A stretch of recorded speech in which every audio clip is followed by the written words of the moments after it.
Assalamualaikum, teman-teman semua. Selamat datang di channel Ilma Story HD. Tempatnya cerita-cerita penuh makna dan inspirasi. Sebelum kita mulai ceritanya, jangan lupa ya, klik tombol like dan subscribe sekarang juga, agar kamu nggak ketinggalan kisah-kisah menarik selanjutnya.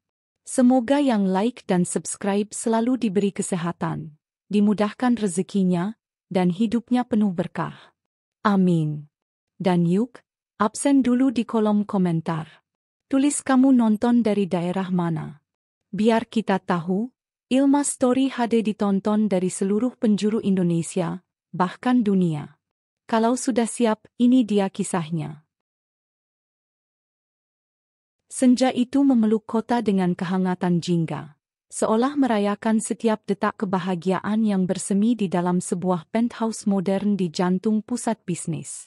Di sanalah, Anya dan Damar, dua nama yang kian melambung di kancah korporasi, menemukan surga kecil mereka. Anya, dengan paras anggun dan sorot mata tajam yang memancarkan kecerdasan, tengah duduk di sofa empuk ruang keluarga. Laptopnya menampilkan grafik pertumbuhan perusahaan yang begitu pesat. Ia adalah arsitek di balik kesuksesan Gemilang Corp, sebuah perusahaan keluarga yang diwarisi dari orang tuanya. Dengan tangan dingin dan visi yang jauh ke depan, Anya berhasil membawa Gemilang Corp melampaui ekspektasi, mengubahnya dari bisnis berskala menengah menjadi raksasa industri yang patut diperhitungkan. Damar, suaminya, muncul dari dapur membawa 2 cangkir teh hangat, uapnya menari-nari di udara, menebarkan aroma melati yang menenangkan.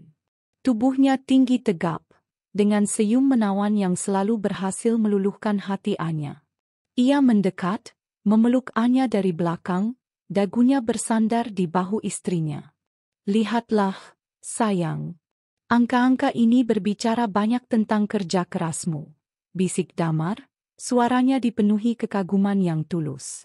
"Ini semua berkat sentuhan emasmu. Gemilang Corp tak akan sejauh ini tanpamu." Anya tersenyum, menyandarkan kepalanya ke dada Damar. "Kita, Damar. Ini semua berkat kita. Kamu selalu ada di sisiku, mendukung setiap langkahku, memberikan ide-ide brilian yang tak terpikirkan olehku. Ingat saat kita harus begadang berhari-hari hanya untuk menyelesaikan presentasi itu?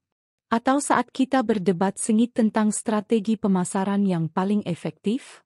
Semua itu adalah bagian dari perjalanan kita." Damar mengangguk, mencium puncak kepala Anya dengan lembut. "Tentu saja, sayang. Kita adalah tim yang sempurna. Kamu otaknya, aku tangannya," candanya, membuat Anya terkikik pelan. Hubungan mereka memang sekompak itu. Mereka bukan hanya sepasang suami istri yang saling mencintai, tetapi juga rekan kerja yang saling melengkapi. Damar, meskipun bukan bagian dari jajaran direksi utama, memegang posisi penting sebagai kepala Departemen Riset dan Pengembangan. Kreativitas dan inovasinya telah banyak berkontribusi pada inovasi produk Gemilang Corp, menjadikannya salah satu aset berharga di mata Anya. Di mata publik dan kolega, mereka adalah pasangan ideal, simbol kesuksesan yang diimpikan banyak orang. Malam itu, seperti malam-malam sebelumnya, mereka menghabiskan waktu dengan obrolan ringan, sesekali diselingi tawa. Mereka membahas rencana liburan ke pegunungan yang sudah lama mereka impikan, membayangkan trekking di jalur-jalur hijau dan menikmati udara segar yang jauh dari hiruk-pikuk kota. Anya juga bercerita tentang tantangan baru di kantor, tentang proyek besar yang akan segera dimulai dan membutuhkan fokus ekstra. Damar mendengarkan dengan penuh perhatian, sesekali memberikan masukan yang cerdas. "Proyek ini akan jadi legasi kita, Anya. Kamu pasti bisa melampaui ekspektasi lagi," ucap Damar penuh keyakinan. "Aku akan selalu mendukungmu, di belakangmu, di sampingmu, atau bahkan di depanmu jika kau butuh aku membuka jalan." Kata-kata Damar selalu menjadi pendorong semangat bagi Anya. Ia merasa sangat beruntung memiliki suami seperti Damar. Seseorang yang tidak hanya mencintainya, tetapi juga menghargai dan mendukung ambisinya. Mereka berdua membangun impian bersama, bukan hanya untuk diri mereka sendiri, tetapi juga untuk masa depan yang lebih luas. Ada keinginan kuat dalam diri Anya untuk mendirikan sebuah panti asuhan, tempat bagi anak-anak yang kurang beruntung untuk mendapatkan kasih sayang dan pendidikan yang layak. Damar, dengan sepenuh hati, mendukung ide mulia ini. Mereka sering membahas detailnya, mulai dari lokasi yang strategis hingga kurikulum pendidikan yang akan diterapkan. Bayangkan, Anya, Damar pernah berkata suatu malam, matanya berbinar. Kita bisa memberikan mereka harapan, kesempatan untuk meraih masa depan yang cerah.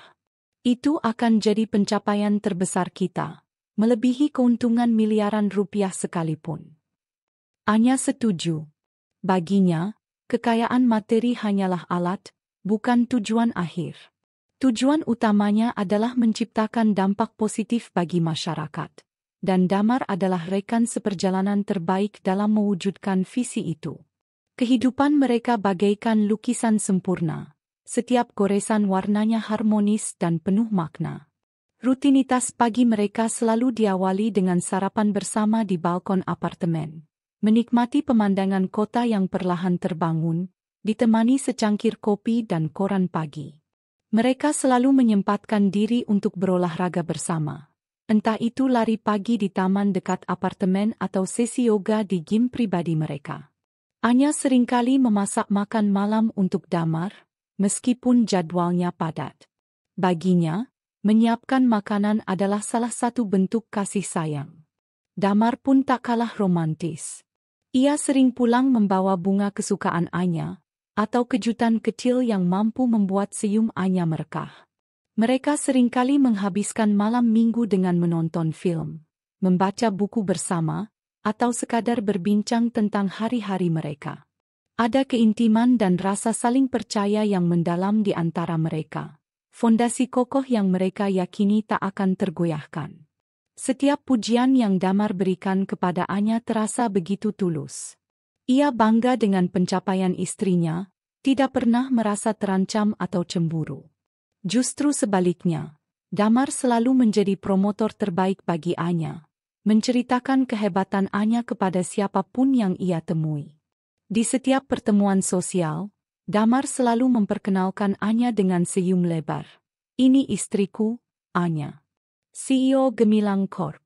Dia adalah wanita paling cerdas dan inspiratif yang pernah kukenal. Kata-kata itu, diucapkan dengan penuh rasa memiliki dan kagum, selalu membuat hati Anya menghangat. Ia merasa dicintai, dihargai, dan dihormati. Itulah kebahagiaan yang Anya rasakan. Kebahagiaan yang dibangun di atas dasar cinta, kepercayaan, dan dukungan yang tak tergoyahkan. Mereka adalah pasangan impian, hidup dalam harmoni yang sempurna, menanti hari-hari esok yang penuh dengan janji-janji manis dan impian yang siap diwujudkan. Senja itu, Anya memejamkan mata, memeluk Damar erat.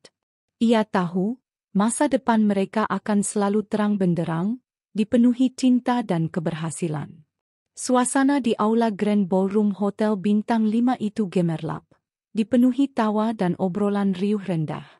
Lampu kristal memancarkan cahaya keemasan, memantul pada deretan piala penghargaan yang berkilau di atas panggung. Malam itu, Gemilang Corp merayakan pencapaian terbesar mereka. Sebuah acara yang didedikasikan untuk keberhasilan ekspansi bisnis ke pasar global dan peningkatan pendapatan yang melampaui target. Anya, mengenakan gaun malam berwarna safir yang menjuntai anggun, berdiri di tengah keramaian, senyum tak pernah lepas dari bibirnya. Ia adalah pusat perhatian, menerima ucapan selamat dan jabat tangan dari para kolega, mitra bisnis, dan investor.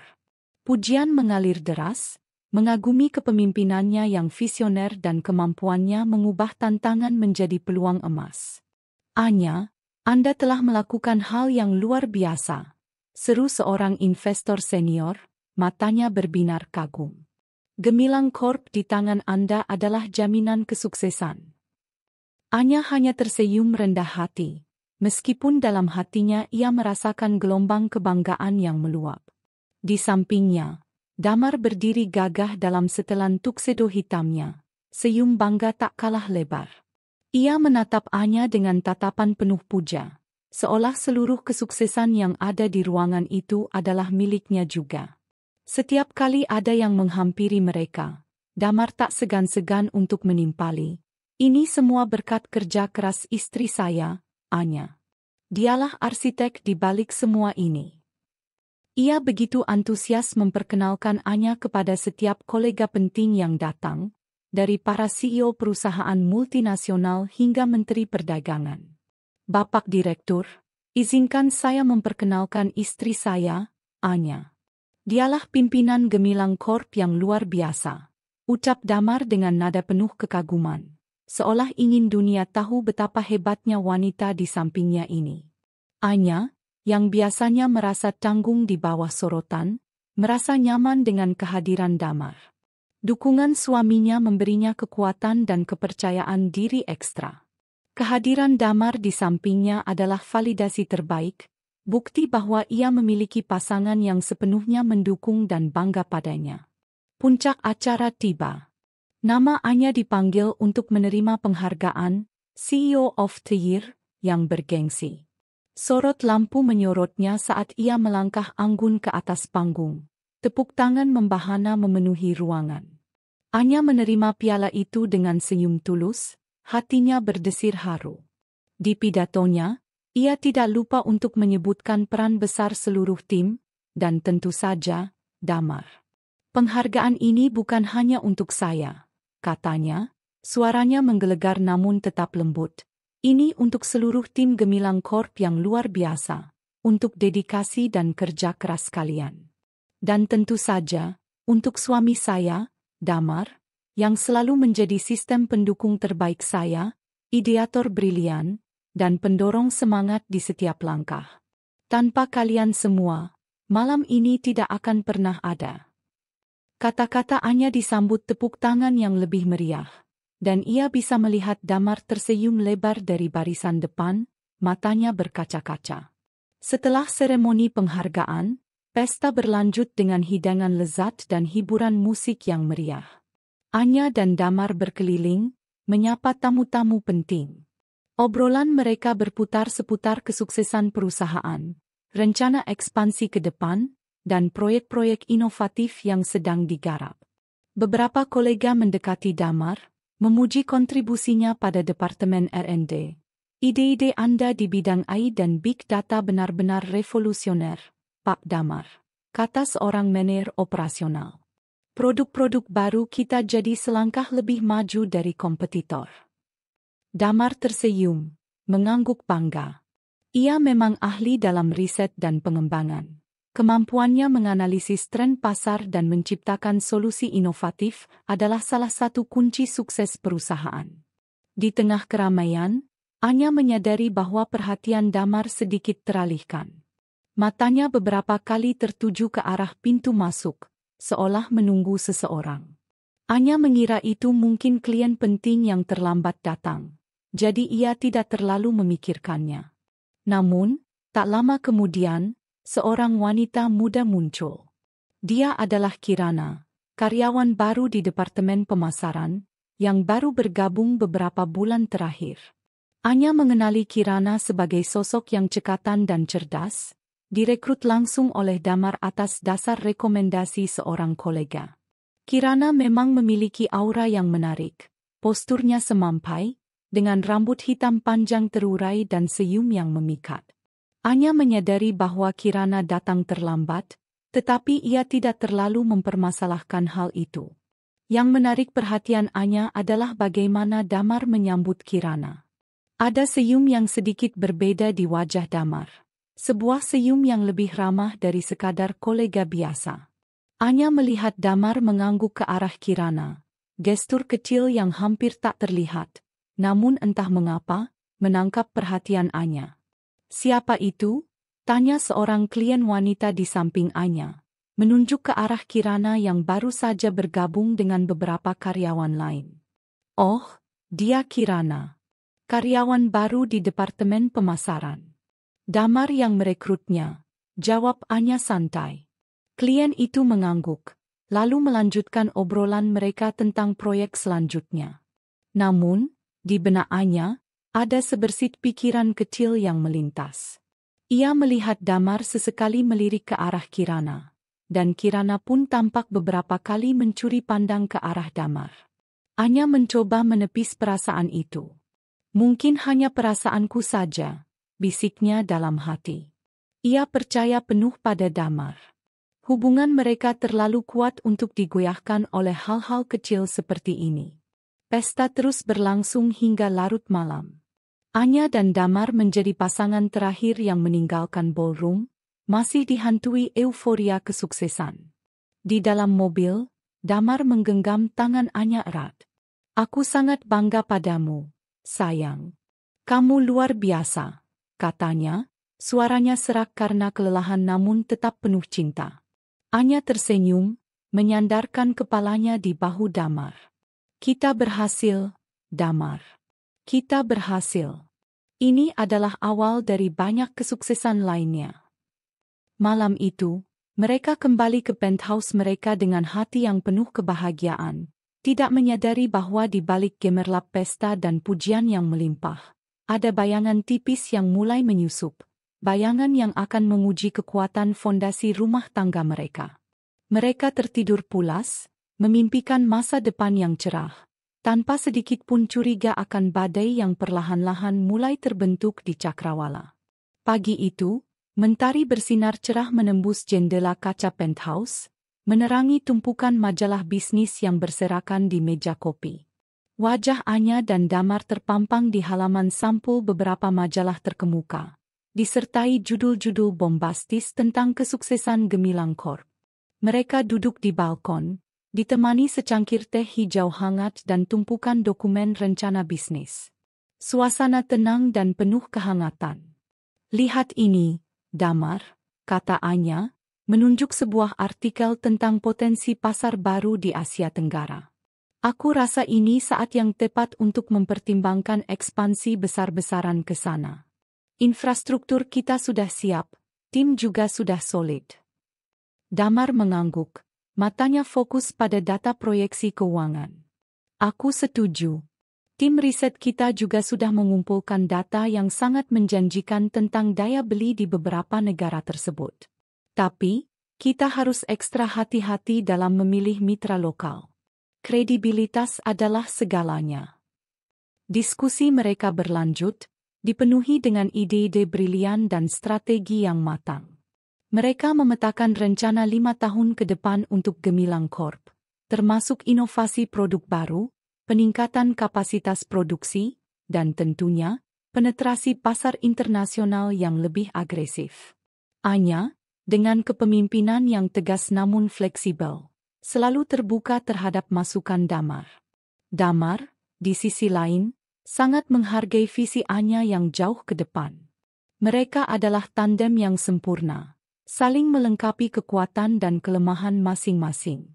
Anya memegang kendali penuh atas operasional dan strategi bisnis secara umum, sementara Damar fokus pada inovasi produk dan pengembangan teknologi.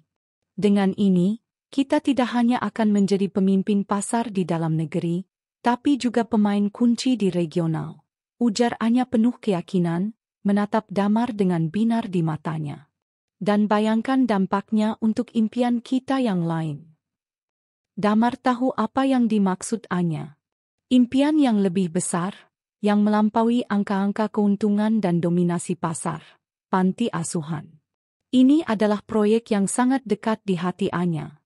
Sebuah janji yang ia buat kepada dirinya sendiri dan mendiang orang tuanya. Sejak kecil, Anya selalu tergerak melihat anak-anak yang kurang beruntung. Setelah mencapai kesuksesan finansial, ia bertekad untuk memberikan kembali kepada masyarakat. Damar adalah orang pertama yang mendukung ide ini dengan antusias. "Kita bisa menggunakan sebagian keuntungan dari ekspansi ini untuk membangun panti asuhan impian kita," kata Damar, senyumnya lembut. "Sebuah tempat di mana anak-anak bisa tumbuh dengan cinta, pendidikan, dan kesempatan yang layak. Mereka mulai membahas detailnya dengan penuh semangat. Aku membayangkan panti asuhan itu bukan hanya sekadar tempat tinggal, kata Anya, matanya menerawang. Tapi juga pusat pendidikan yang komprehensif. Kita bisa menyediakan fasilitas belajar yang modern, guru-guru terbaik, dan program pengembangan diri yang beragam. Mereka harus punya kesempatan yang sama dengan anak-anak lainnya. Damar mencatat setiap ide yang dilontarkan Anya. Kita juga perlu memikirkan tentang keberlanjutan. Mungkin kita bisa menciptakan program kemitraan dengan universitas atau perusahaan-perusahaan untuk memberikan beasiswa atau kesempatan magang bagi mereka yang sudah beranjak dewasa. Diskusi itu mengalir alami, dari struktur bangunan yang ramah anak, hingga kurikulum yang mengedepankan kreativitas dan nilai-nilai moral. Mereka bahkan sudah membayangkan nama panti asuhan itu, Harapan Gemilang, sebuah nama yang mencerminkan visi dan tujuan mereka. Visi mereka tidak hanya berhenti pada panti asuhan. Anya juga berencana untuk meluncurkan program pelatihan kewirausahaan gratis bagi masyarakat kurang mampu, memanfaatkan jaringan dan sumber daya Gemilang Corp. Damar, dengan pengetahuannya yang luas di bidang teknologi, mengusulkan untuk mengembangkan platform digital yang dapat menghubungkan para mentor bisnis dengan calon wirausahawan. Mereka melihat masa depan yang penuh dengan kemungkinan, di mana kesuksesan bisnis mereka dapat menjadi jembatan untuk memberikan dampak positif yang lebih luas. Kita punya potensi untuk mengubah banyak kehidupan, Damar, kata Anya, menggenggam tangan suaminya. Bukan hanya melalui produk-produk kita, tapi juga melalui nilai-nilai yang kita sebarkan. Damar membalas genggaman itu, merasakan kehangatan yang tak terlukiskan. Aku tahu, sayang. Dan aku tidak bisa membayangkan melakukan semua ini dengan orang lain selain kamu. Hubungan mereka tidak hanya sebatas pada diskusi bisnis dan impian mulia. Mereka juga meluangkan waktu untuk hal-hal kecil yang memperkuat ikatan emosional mereka. Sore itu, setelah selesai membahas rencana ekspansi, mereka memutuskan untuk pergi ke toko buku. Anya, penggemar sastra klasik, menghabiskan waktu di bagian fiksi. Sementara Damar asyik mencari buku-buku tentang inovasi teknologi dan biografi para pemimpin bisnis. Mereka sering bertukar rekomendasi buku, memicu diskusi menarik yang memperkaya wawasan masing-masing. Setelah itu, mereka menikmati makan malam romantis di sebuah restoran Italia favorit mereka, berbagi cerita lucu tentang hari itu dan saling melontarkan pujian. Damar memuji presentasi Anya yang baru saja ia saksikan di rapat direksi. Sementara Anya memuji ide Damar yang berhasil memecahkan masalah teknis yang rumit. Aku merasa sangat beruntung memiliki kamu, Damar, kata Anya, menatap mata Damar yang teduh di bawah remangnya cahaya lilin. Kamu tidak hanya suamiku, tapi juga sahabat terbaikku, rekan kerjaku, dan partner dalam setiap impianku. Damar tersenyum, mengulurkan tangan dan menggenggam tangan Anya di atas meja. Perasaanku sama, sayang. Kamu adalah inspirasiku. Setiap kali aku merasa ragu, melihatmu bekerja keras dan berdedikasi membuatku ingin melakukan lebih baik lagi. Kata-kata itu tulus, tanpa beban, dan penuh dengan rasa kasih sayang yang mendalam. Mereka saling menatap, seolah waktu berhenti di antara mereka. Tidak ada keraguan, tidak ada kekhawatiran, hanya ada kebahagiaan murni dan keyakinan akan masa depan yang cerah. Masa depan yang mereka bangun bersama dengan cinta dan dedikasi.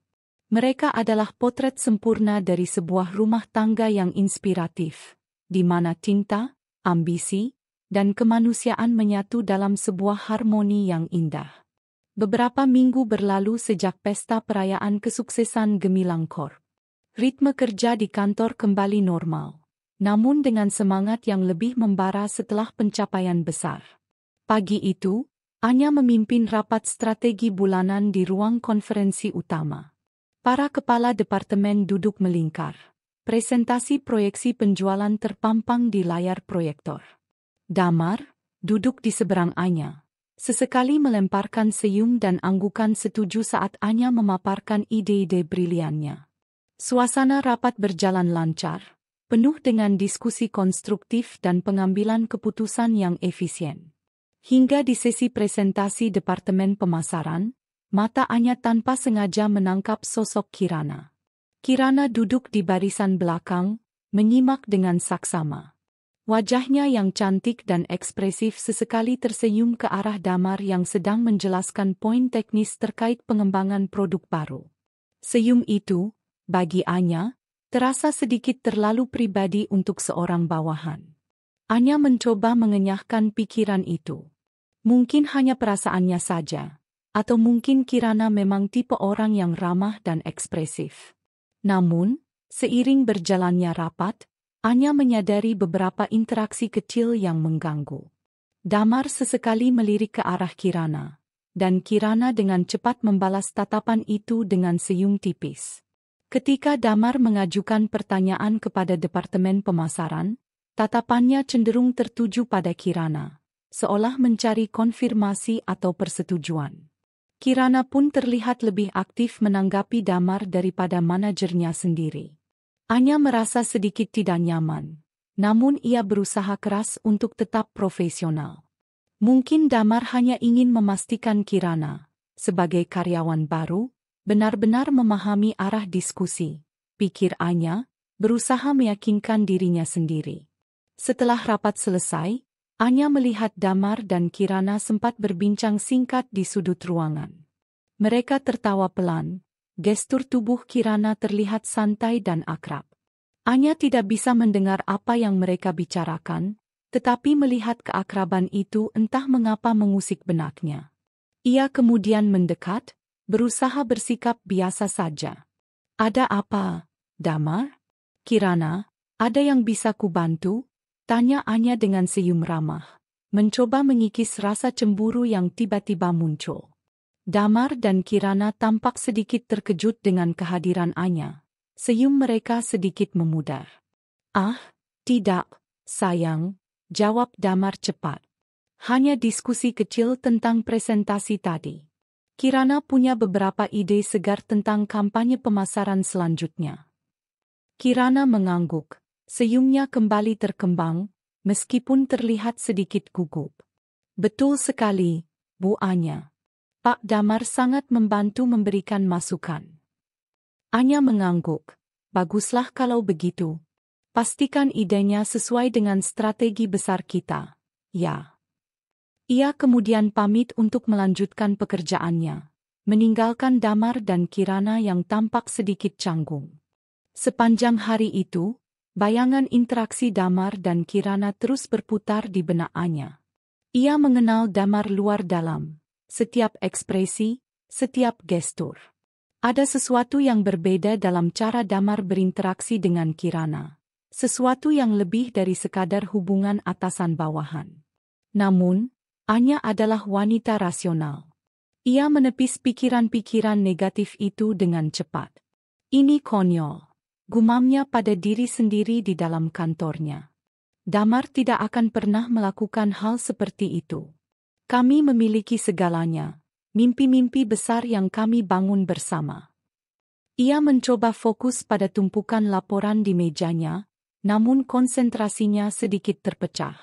Beberapa hari berikutnya, Anya sesekali melihat Damar dan Kirana makan siang bersama di kantin kantor, atau sesekali berpapasan di lorong dengan obrolan yang cukup panjang. Anya memperhatikan bahwa Kirana seringkali berada di sekitar Damar, entah itu di dekat ruang kerjanya atau di area pantry. Ini adalah hal yang lumrah di lingkungan kantor, namun intensitasnya mulai terasa berbeda.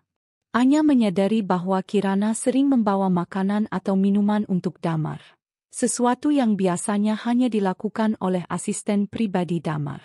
Meski begitu, Anya memilih untuk tidak bertanya langsung pada Damar. Ia tidak ingin terlihat pencemburu atau tidak percaya. Ia yakin Damar akan jujur kepadanya jika memang ada sesuatu. Suatu sore, saat Anya sedang lembur, Ia melihat Damar dan Kirana keluar dari gedung bersamaan. Mereka berjalan beriringan menuju area parkir, terlibat dalam percakapan yang serius namun sesekali diselingi tawa. Anya merasakan sengatan kecil di hatinya. Ia melihat mereka masuk ke dalam mobil Damar. Mungkin ada proyek yang harus dikerjakan di luar, pikir Anya, mencoba mencari alasan logis. Namun, firasat aneh itu terus menggerogoti. Ia memilih untuk tetap di kantor, berpura-pura tidak melihat apa-apa. Hatinya mulai dipenuhi kecamuk pikiran, tetapi ia berusaha keras untuk meredamnya. Ia sangat mencintai Damar, dan ia tidak ingin merusak kebahagiaan mereka hanya karena kecurigaan yang tidak berdasar. Anya percaya pada Damar, pada janji-janji yang telah mereka ukir bersama, pada fondasi cinta yang selama ini mereka bangun. Bayangan keraguan itu masih tipis, namun sudah mulai menampakkan wujudnya di sudut-sudut pikirannya, seperti bayangan yang perlahan memanjang di bawah terpaan senja. Minggu-minggu berikutnya, rutinitas di penthouse Anya dan Damar mulai menunjukkan perubahan halus, yang awalnya tak disadari Anya, atau setidaknya, ia memilih untuk mengabaikannya. Damar yang biasanya pulang tepat waktu, kini seringkali pulang larut malam dengan alasan, lembur, atau rapat penting yang tak terduga. Awalnya, Anya memakluminya. Ia tahu Damar adalah pekerja keras, dan ekspansi perusahaan memang menuntut lebih banyak dedikasi. Proyek baru ini memang sangat menyita waktu. Damar menjelaskan suatu malam, wajahnya terlihat lelah namun matanya sedikit gelisah. Banyak detail yang harus diselesaikan di Departemen R&D, dan aku harus memastikan semuanya sempurna. Anya mengangguk maklum, menyiapkan makan malam hangat untuk suaminya. Ia bahkan merasa bersalah karena sempat berpikir negatif tentang Damar. Namun, frekuensi lembur itu semakin sering. Ada malam-malam di mana Anya makan malam sendirian, ditemani keheningan apartemen yang terasa semakin luas. Pesan singkat dari Damar seringkali hanya berisi pemberitahuan singkat. Maaf, sayang, lembur lagi. Jangan menungguku. Anya mencoba mengisi kekosongan itu dengan fokus pada pekerjaannya sendiri, atau membaca buku di kamar. Tetapi, rasa sepi itu mulai merayap. Damar yang dulu selalu menyempatkan diri untuk menanyakan hari-hari Anya, kini hanya bertanya sekilas, atau bahkan tidak bertanya sama sekali. Percakapan mereka di meja makan, yang dulu selalu penuh tawa dan cerita, kini lebih sering diisi dengan keheningan, atau hanya obrolan singkat tentang pekerjaan. Selain itu, perhatian Damar pada Anya pun terasa berkurang. Sentuhan-sentuhan kecil yang dulu rutin, seperti membelai rambutnya saat menonton televisi, atau sekadar menggenggam tangannya saat berjalan, kini jarang terjadi. Saat mereka berbicara, Damar seringkali terlihat tidak fokus, pandangannya menerawang atau sesekali melirik ponselnya. Bahkan saat mereka menghabiskan akhir pekan bersama, Damar tampak lebih sibuk dengan ponselnya. Sesekali tersenyum sendiri saat membaca pesan yang masuk. Dari siapa, Damar? Anya pernah bertanya suatu kali, mencoba menahan rasa ingin tahunya. Oh, ini dari tim proyek, jawab Damar singkat, tanpa menunjukkan isi ponselnya. Jawabannya selalu klise, pekerjaan, tim proyek, atau klien. Anya merasakan ada jarak yang mulai tercipta di antara mereka. Dulu, setiap ada masalah atau kekhawatiran, mereka akan langsung membicarakannya. Namun kini, Damar tampak menjauh, menciptakan dinding tak kasat mata di antara mereka. Anya mencoba beberapa kali untuk mendekat, mencoba mengembalikan kehangatan yang dulu mereka miliki. Ia menyiapkan makan malam favorit Damar, mengajaknya menonton film di rumah, atau sekadar memeluknya di tempat tidur. Namun, respons Damar terasa dingin, seolah ada sesuatu yang mengganggunya, sesuatu yang tak ingin ia bagi dengan Anya. Rasa curiga yang sempat muncul di episode 4, kini mulai tumbuh menjadi benih kekhawatiran.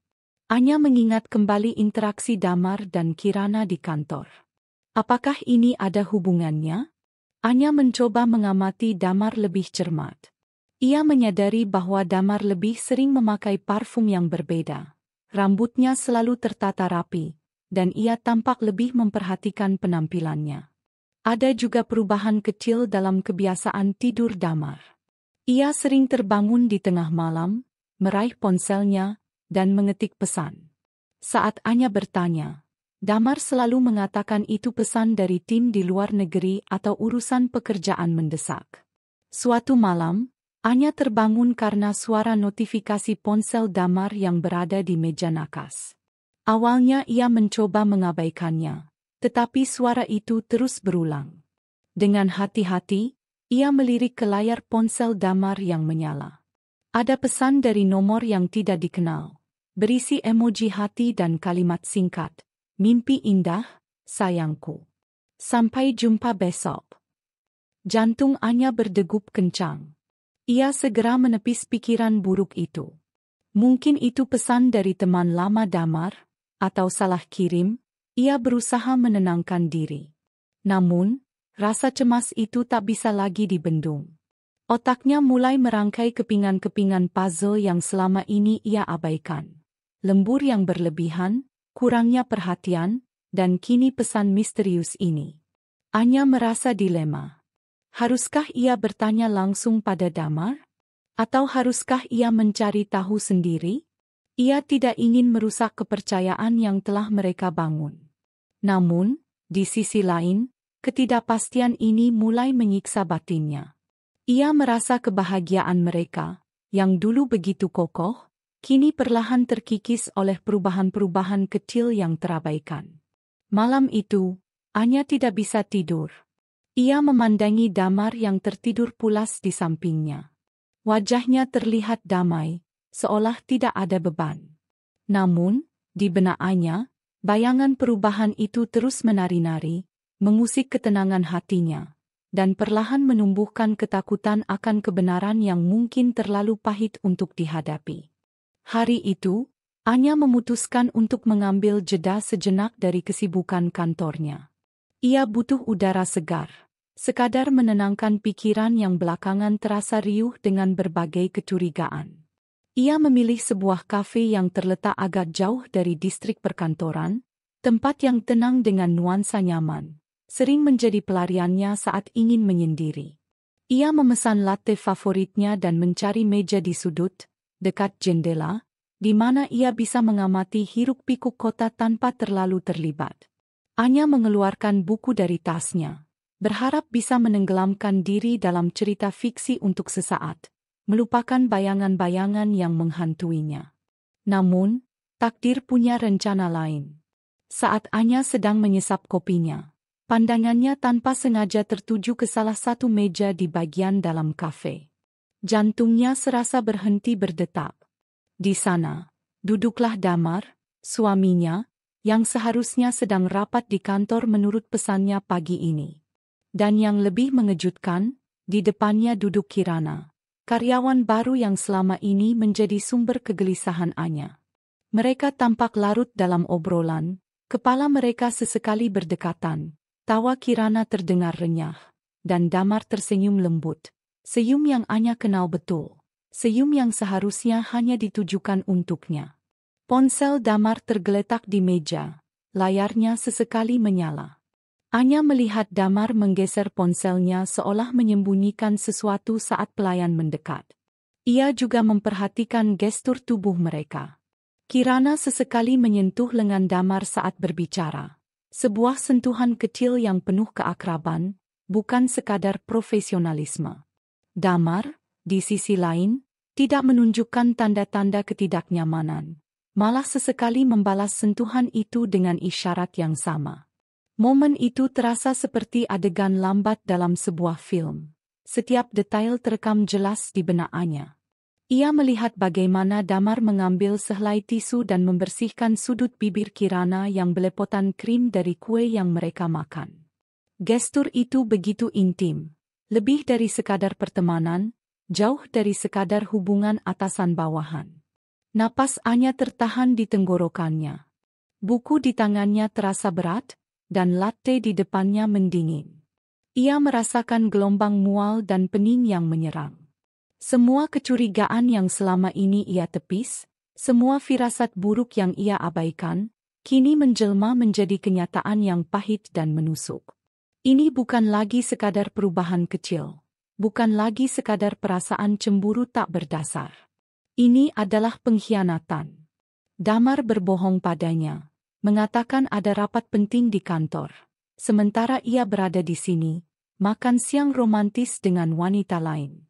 Anya segera menyembunyikan dirinya di balik menu yang ia pegang, berharap tidak terlihat oleh mereka. Air matanya mulai menggenang, namun ia berusaha keras menahannya agar tidak jatuh. Ia tidak ingin membuat keributan di tempat umum, tidak ingin memberikan kepuasan bagi mereka jika sampai terlihat. Hatinya hancur berkeping-keping. Dunia yang ia kenal, fondasi kokoh yang ia yakini ada dalam rumah tangganya, kini runtuh di hadapan matanya sendiri. Janji-janji, impian masa depan, semua terasa hampa. Ia duduk di sana, terpaku, menyaksikan drama pengkhianatan itu terurai di depannya. Setiap tawa yang terdengar dari meja mereka, setiap sentuhan, setiap tatapan, adalah sayatan tajam yang melukai hatinya. Ia ingat pesan misterius di ponsel Damar. Semua, lembur, yang tiba-tiba, dan perubahan sikap Damar yang dingin. Semua itu kini masuk akal, membentuk gambaran yang mengerikan. Anya merasa seperti orang bodoh yang terlalu percaya. Setelah beberapa saat yang terasa seperti keabadian, Damar dan Kirana terlihat bangkit dari tempat duduk mereka. Mereka berjalan beriringan menuju kasir, masih terlihat akrab dan sesekali saling melempar senyum. Anya menunduk dalam-dalam, pura-pura membaca buku, sampai mereka melewati mejanya dan keluar dari kafe. Ia menunggu beberapa menit lagi, memastikan mereka benar-benar pergi. Saat kafe itu terasa sepi kembali, Anya akhirnya membiarkan air matanya menetes. Ia meraih ponselnya dengan tangan gemetar, ingin menelepon Damar, ingin berteriak padanya, ingin menuntut penjelasan. Namun, ia tidak bisa. Suaranya tercekat, amarah dan kekecewaan melumpuhkannya. Ia hanya duduk di sana, menatap kosong keluar jendela. Menyaksikan dunia yang dulu terasa sempurna kini hancur menjadi serpihan tak berarti. Pertemuan tak terduga ini bukan hanya sekadar melihat Damar dan Kirana makan bersama. Ini adalah titik balik, momen di mana tirai penipuan tersingkap, meninggalkan Anya sendirian dalam badai emosi yang baru saja dimulai. Ia tahu, setelah ini, tidak ada lagi yang akan sama.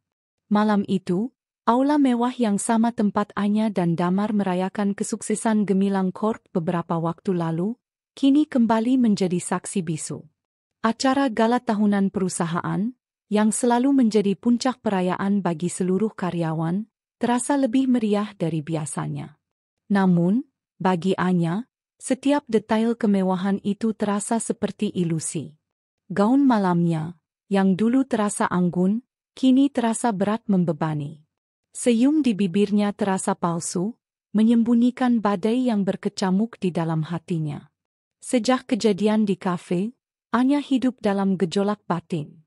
Ia mencoba bersikap biasa saja di depan Damar, mengamati setiap gerak-geriknya dengan hati-hati, namun tetap tidak berani menuntut penjelasan. Damar sendiri tampak semakin jauh, perhatiannya terbagi, dan ia seringkali terlihat tegang atau gelisah saat Anya ada di dekatnya. Saat memasuki ballroom, Anya mencoba mencari keberadaan Damar. Ia melihatnya di tengah kerumunan, tertawa renyah dengan beberapa manajer. Namun, pandangannya kemudian beralih ke sisi Damar, dan di sanalah ia melihat Kirana. Kirana mengenakan gaun yang cukup mencolok, senyumnya begitu cerah, dan ia terlihat sangat nyaman berada di dekat Damar. Anya merasa nyeri di ulu hatinya. Sudah cukup. Ia tidak bisa lagi menunda konfrontasi, namun ia tidak ingin melakukannya di depan umum. Ia hanya berharap bisa melewati malam ini tanpa drama. Acara dibuka dengan sambutan dari jajaran direksi, termasuk Anya. Ia naik ke panggung dengan langkah mantap. Suaranya tetap profesional dan terkontrol. Meskipun di dalam hatinya ia merasakan keretakan. Setelah Anya selesai berpidato, giliran Damar yang naik ke panggung untuk memberikan presentasi tentang inovasi produk terbaru. Anya melihat Damar mengambil napas dalam-dalam, senyumnya sedikit tegang. Selamat malam semuanya. Damar memulai, suaranya menggelegar melalui mikrofon. Saya sangat senang bisa berbagi pencapaian Gemilang Corp bersama kalian malam ini. Kita telah mencapai banyak hal, dan ini semua berkat kerja keras setiap individu di sini. Anya mengangguk, mencoba fokus pada kata-kata Damar, mencari petunjuk, mencari penjelasan. Damar melanjutkan presentasinya dengan lancar, menunjukkan grafik-grafik pertumbuhan dan video demo produk baru. Karyawan bertepuk tangan meriah. Hingga tiba di akhir presentasinya, Damar tiba-tiba berhenti. Ia mengambil napas panjang, sorot matanya yang biasanya penuh keyakinan kini terlihat sedikit ragu. Namun ada tekad kuat di baliknya. Sebelum saya menutup presentasi ini, Damar berkata, suaranya sedikit bergetar. Ada satu hal lagi yang ingin saya sampaikan. Sebuah pengumuman pribadi yang sangat penting bagi saya. Semua mata tertuju padanya. Anya merasa jantungnya berdetak tak karuan. Ada apa ini? Mengapa Damar tiba-tiba menjadi pribadi? Damar kemudian menoleh ke arah kerumunan, tatapannya menyapu seluruh ruangan hingga akhirnya berhenti pada sosok Kirana. Kirana tersenyum malu-malu, pandangannya terpaku pada Damar. Lalu, hal yang tak terbayangkan terjadi. Damar mengulurkan tangannya ke arah Kirana. Kirana, panggilnya, suaranya lantang dan jelas. Bisakah kamu ke sini sebentar? Seluruh ballroom hening. Bisikan-bisikan mulai terdengar. Anya merasa darahnya berdesir dingin. Ia melihat Kirana melangkah maju.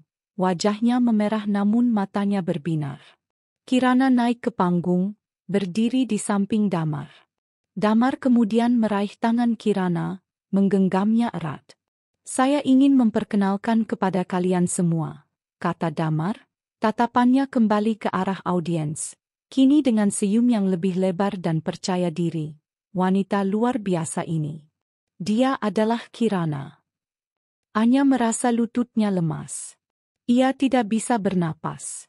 Ia melihat Damar menatap Kirana dengan penuh kasih sayang. Sebuah tatapan yang Anya kenal betul, tatapan yang pernah Damar berikan hanya untuknya. Lalu, Damar mengucapkan kalimat yang menghancurkan segalanya. Dengan suara lantang dan tanpa ragu, di depan ratusan pasang mata, di panggung yang sama tempat mereka merayakan cinta dan kesuksesan mereka, Damar berkata, Kirana bukan hanya rekan kerja saya, dia adalah pasangan spesial saya. Kata-kata itu menghantam Anya seperti ribuan palu godam. Ruangan itu seolah berputar. Bisikan-bisikan berubah menjadi gumaman yang lebih keras, disusul keheningan yang memekakkan telinga. Anya merasa pandangan matanya buram. Air mata yang selama ini ia tahan, kini mengalir deras membasahi pipinya. Hatinya remuk redam. Pengkhianatan itu kini terungkap di depan semua orang, di depan karyawan-karyawannya sendiri, di hadapan publik yang selama ini melihatnya sebagai wanita yang sempurna. Kirana tersenyum simpul, menyandarkan kepalanya ke bahu Damar. Damar membalas senyumnya, seolah tidak peduli dengan reaksi yang akan ditimbulkan oleh pengumumannya itu. Mereka berdua berdiri di sana, di atas panggung, sebagai sepasang kekasih yang baru saja mendeklarasikan hubungan mereka. Sementara Anya berdiri di sudut ruangan, hancur, terpukul, dan dipermalukan. Ia merasa seperti karakter dalam drama yang buruk, di mana ia adalah korban utama. Wajah-wajah karyawan yang terkejut, berbisik-bisik, dan menatapnya dengan pandangan iba, semakin menusuk hatinya. Mereka tahu. Semua orang tahu. Anya telah dipermalukan di depan umum oleh suaminya sendiri. Anya tidak bisa lagi menahan diri. Dengan kekuatan yang tersisa, ia berbalik, melarikan diri dari keramaian, dari tatapan-tatapan kasihan dan bisikan-bisikan yang menyakitkan. Ia berlari keluar dari ballroom, air matanya membanjiri wajahnya. Ia tidak tahu kemana tujuannya. Yang ia tahu hanyalah ia harus pergi dari sana, dari panggung kebenaran yang pahit, dari pria yang telah menghancurkan hatinya di depan semua orang. Malam yang seharusnya menjadi perayaan, kini menjadi malam kehancuran. Sebuah malam di mana semua ilusi tentang kebahagiaan sempurna mereka hancur berkeping-keping. Anya berlari tanpa arah, air mata membasahi wajahnya, mengaburkan pandangannya. Ia tidak peduli dengan gaun mahalnya yang kusut atau tatapan aneh dari beberapa staf hotel yang berpapasan dengannya. Yang ada di benaknya hanyalah satu hal. Lari dari kehancuran yang baru saja ia alami. Ia berhasil mencapai area parkir. Tangannya gemetar saat mencari kunci mobil di dalam tasnya. Begitu masuk ke dalam mobil, ia membanting pintu, menyandarkan kepala ke kemudi, dan membiarkan isak tangisnya pecah. Rasa sakit itu begitu nyata, seolah ada lubang besar menganga di dadanya. Penghinaan yang ia rasakan jauh lebih menyakitkan daripada rasa marah. Dipermalukan di depan ratusan karyawan, di acara yang seharusnya menjadi perayaan kesuksesannya sendiri, oleh pria yang ia cintai dan percayai sepenuh hati. Kilas balik kebersamaan mereka melintas di benaknya. Janji-janji setia, mimpi-mimpi yang mereka ukir bersama, tawa dan sentuhan yang penuh cinta. Semuanya terasa seperti kebohongan besar.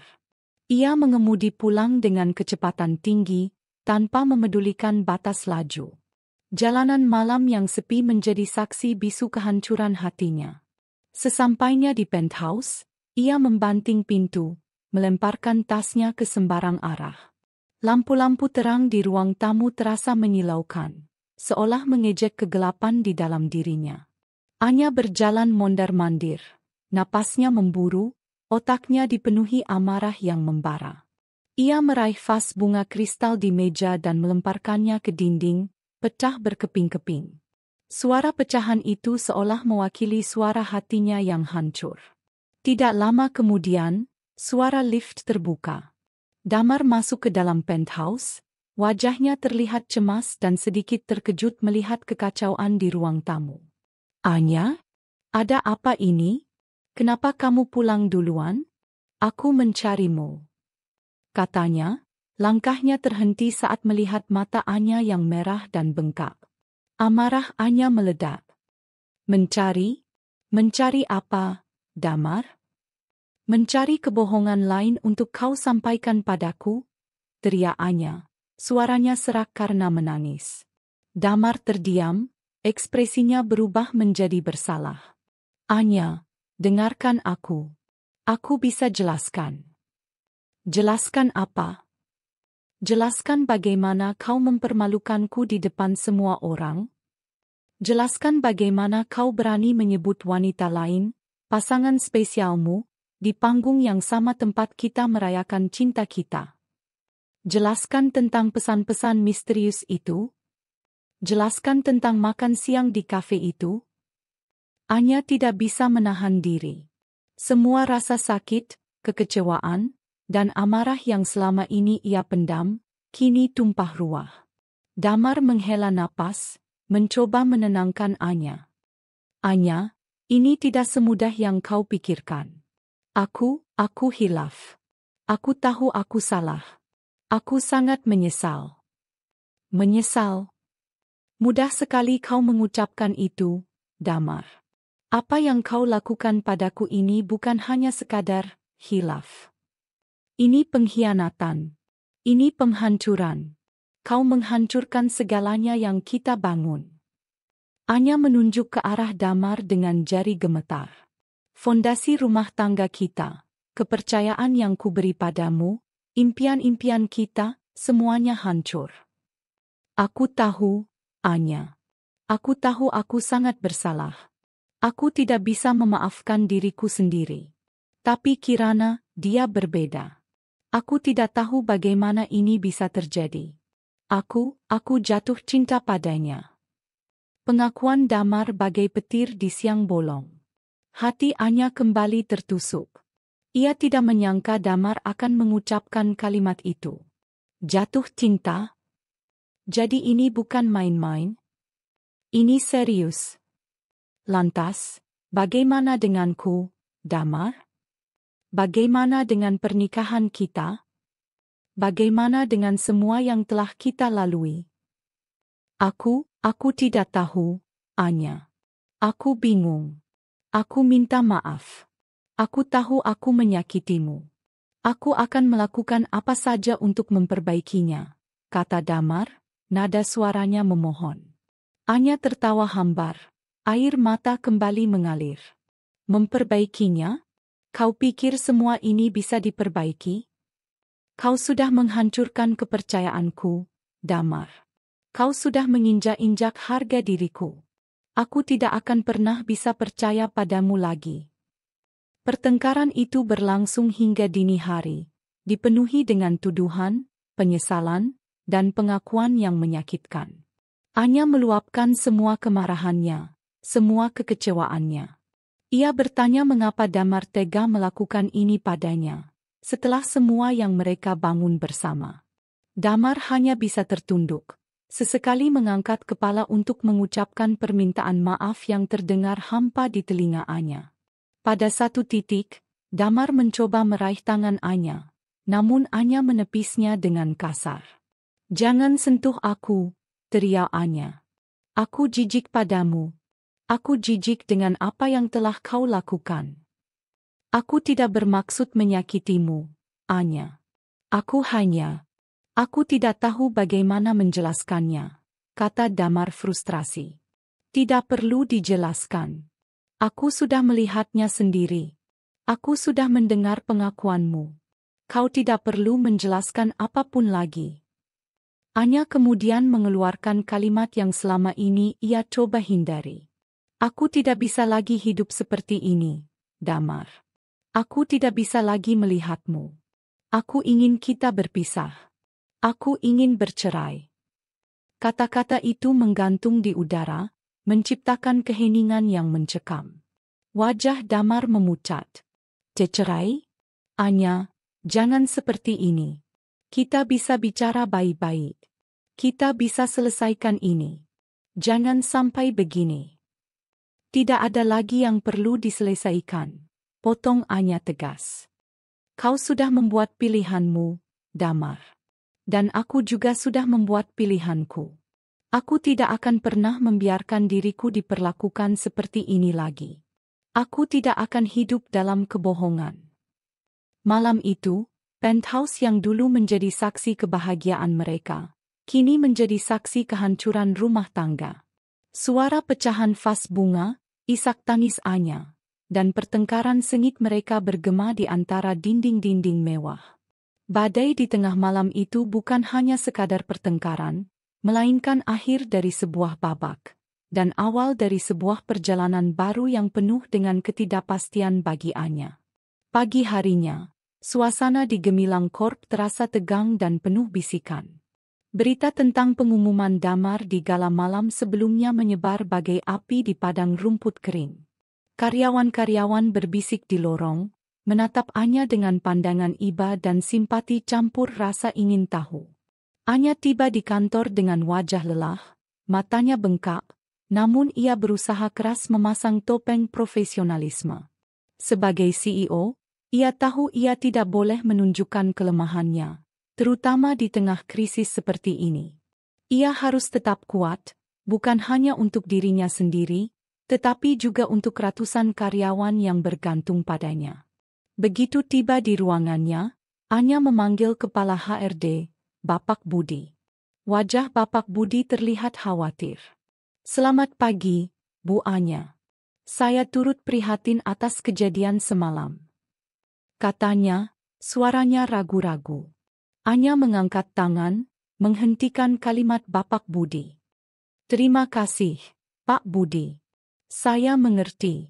Tapi kita punya masalah yang lebih besar sekarang. Ini menyangkut integritas dan citra perusahaan. Ia mengambil napas dalam-dalam, menguatkan dirinya. Saya ingin Anda menyiapkan surat pemecatan untuk Damar dan Kirana. Bapak Budi terkejut. Pemecatan, Bu Anya? Apakah ini? Apakah Anda yakin? Pak Damar adalah salah satu aset penting perusahaan, dan Kirana juga memiliki potensi yang baik. Anya menatap Bapak Budi dengan sorot mata tajam yang tidak bisa dibantah. Ini bukan lagi tentang aset atau potensi, Pak Budi. Ini tentang prinsip. Damar, sebagai kepala departemen dan suami dari CEO, telah melakukan tindakan yang sangat tidak etis. Ia tidak hanya melanggar kode etik perusahaan terkait hubungan pribadi di tempat kerja, tetapi juga menciptakan suasana tidak nyaman dan skandal yang merugikan reputasi Gemilang Corp. Anya berhenti sejenak. Suaranya bergetar namun tetap tegas. Dan Kirana, dia juga terlibat dalam skandal ini. Terlebih lagi, tindakannya dengan sengaja menerima deklarasi tersebut di depan umum menunjukkan ketidakpedulian terhadap integritas perusahaan dan posisinya sebagai karyawan. Tapi, Bu Anya, apakah tidak ada jalan lain? Peringatan, misalnya. Bapak Budi mencoba berargumen, khawatir akan dampak yang akan ditimbulkan. Tidak ada jalan lain, tegas Anya. Ini bukan masalah sepele. Ini adalah pengkhianatan kepercayaan, tidak hanya padaku sebagai istrinya, tetapi juga padaku sebagai pemimpin perusahaan. Bagaimana bisa aku mengharapkan karyawan lain untuk mengikuti aturan jika orang-orang terdekatku sendiri melanggarnya dan melakukannya secara terang-terangan? Bagaimana bisa aku menjaga moral kerja jika skandal seperti ini dibiarkan begitu saja? Ia mengambil jeda. Terlebih lagi, ini adalah perusahaan keluarga.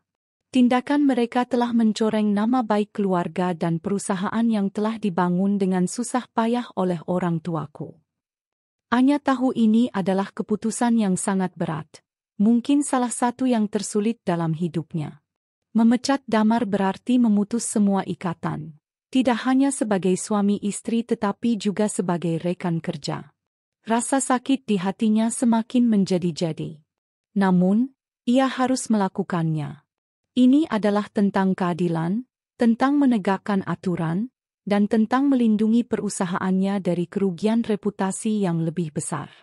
Ia adalah Anya, CEO Gemilang Corp. Dan ia tidak akan membiarkan emosi pribadi mengendalikan keputusan profesionalnya. Siapkan suratnya segera, Pak Budi. Perintah Anya dengan nada final. Saya ingin mereka menerima surat itu hari ini juga. Saya juga ingin Anda memastikan bahwa prosesnya dilakukan secara profesional dan sesuai prosedur, tanpa memberikan celah untuk gugatan di kemudian hari. Bapak Budi mengangguk pasrah. Baik, Bu Anya. Akan saya siapkan secepatnya. Ia keluar dari ruangan Anya dengan langkah berat. Beberapa jam kemudian, Damar dan Kirana dipanggil ke ruang HRD. Mereka tidak tahu apa yang menanti mereka. Damar masuk dengan wajah sedikit sombong, seolah mengira ia akan mendapatkan perlakuan khusus. Namun, begitu Bapak Budi menyerahkan amplop berisi surat pemecatan, wajah mereka berdua langsung memucat. Apa ini, Pak Budi? Ini pasti salah paham, seru Damar, tidak percaya. Maaf, Pak Damar, ini adalah keputusan dari Ibu Anya selaku pimpinan tertinggi perusahaan. Anda dan Saudari Kirana dinyatakan telah melanggar kode etik perusahaan terkait hubungan pribadi di tempat kerja yang menimbulkan konflik kepentingan dan merusak citra perusahaan. Jelas Bapak Budi dengan nada datar, tanpa emosi. Kirana, yang tadinya terdiam, kini mulai panik. Tapi saya baru di sini. Saya tidak tahu apa-apa. Anda terlibat dalam pengumuman yang dilakukan Pak Damar di acara resmi perusahaan. Itu sudah cukup bukti, Saudari Kirana, jawab Bapak Budi. Surat pemecatan ini berlaku efektif mulai hari ini. Anda berdua diberi waktu 1 jam untuk mengemasi barang-barang pribadi dan meninggalkan gedung. Damar mencoba menelepon Anya, ingin berbicara langsung, ingin memohon. Namun, Anya menolak semua teleponnya. Ia tahu jika ia berbicara dengan Damar, ia mungkin akan goyah. Ia harus tetap teguh pada keputusannya. Ia melihat dari jendela kantornya bagaimana Damar dan Kirana keluar dari gedung dengan wajah terpukul, membawa kotak-kotak kecil berisi barang-barang pribadi mereka. Mereka tampak begitu kecil di bawah bayangan gedung gemilang Corp yang menjulang tinggi. Damar menatap ke arah kantor Anya, seolah ingin mengatakan sesuatu, namun Anya memalingkan wajah. Hati Anya terasa perih, sangat perih. Keputusan ini menghancurkan sebagian dari dirinya. Namun, di saat yang bersamaan, ia merasakan kekuatan baru. Ia telah membuat keputusan yang sulit, tetapi benar. Ia telah membuktikan kepada dirinya sendiri, kepada perusahaannya, dan kepada dunia, bahwa ia adalah pemimpin yang kuat, yang tidak akan berkompromi dengan integritas, bahkan di bawah tekanan pribadi yang luar biasa. Malam itu, Anya tidak pulang ke penthouse. Ia memilih menginap di apartemen kecil yang ia miliki di dekat kantor, jauh dari kenangan yang menyakitkan.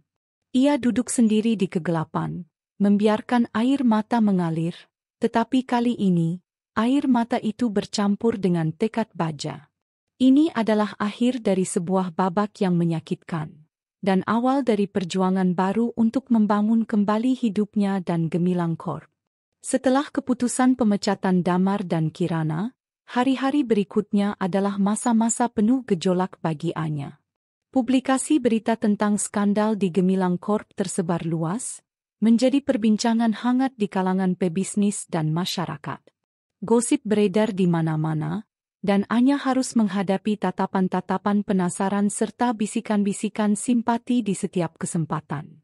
Namun, alih-alih menyerah pada rasa malu dan sakit hati, Anya justru menggunakannya sebagai bahan bakar.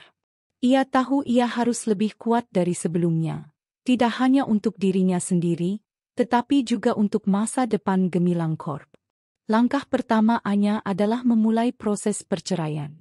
Ia menghubungi pengacara terbaik yang ia kenal, seorang wanita tangguh dan profesional yang memahami posisinya. Prosesnya tidak mudah. Damar mencoba menunda, ia memohon, bahkan berusaha menemui Anya secara langsung di luar kantor. Namun, Anya menolak semua upaya itu. Luka yang ditorehkan Damar terlalu dalam, dan kepercayaan yang hancur tak mungkin lagi direkatkan. Anya ingin prosesnya cepat dan bersih. Ia tidak ingin harta gonogini menjadi masalah.